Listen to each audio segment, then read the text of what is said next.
Okay, I have a little spider here. This is a chirocanthium. She's pretty active. I'm going to go ahead and release her into this white bowl, which is sometimes used for taking photographs, but in this case, because chirocanthium are good climbers, it doesn't really constrain her movement much.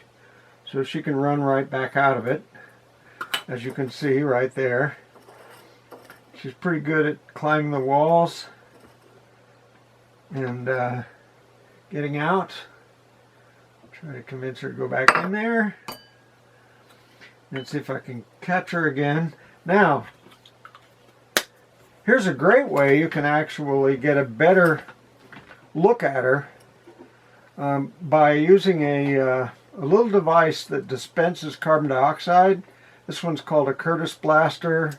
Here's another one that's called a Air DC. But basically what they are keyboard cleaners that use compressed gas, in this case compressed CO2, as a source of this jet of air. And in this case, the CO2 is actually going to be useful because I'm going to use it to anesthetize the spider. So I'm going to squirt some of this CO2 in here with our active little chirocanthium.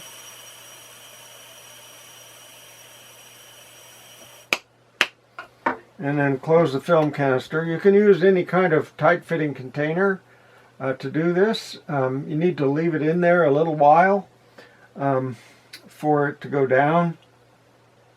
Nice thing about these CO2 containers, you can actually see the silhouette of the spider in there. You can get an idea if it's inactive or not yet. I'm going to wait a little longer till I see that she doesn't seem to be running around in there.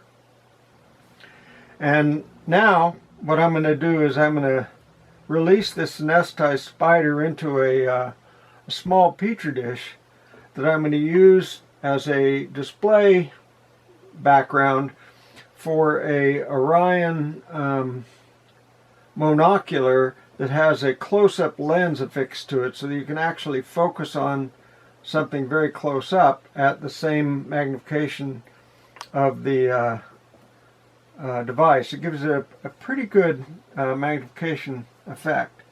Alright, so I'm knocking the spider out now. Looks like she's pretty out of it.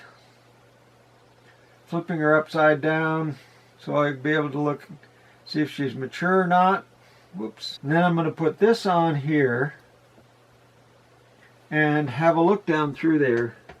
I can actually focus on the ventral side and see the epigynum well, so I'd be able to tell in this case it's an adult female. This is a view down the Orion scope. You can see that it's a female and it's actually Chirocanthium mildeyi. When I'm done viewing her, before she comes back and runs away, I can release her back into the container so when she wakes up, she'll be easy to control.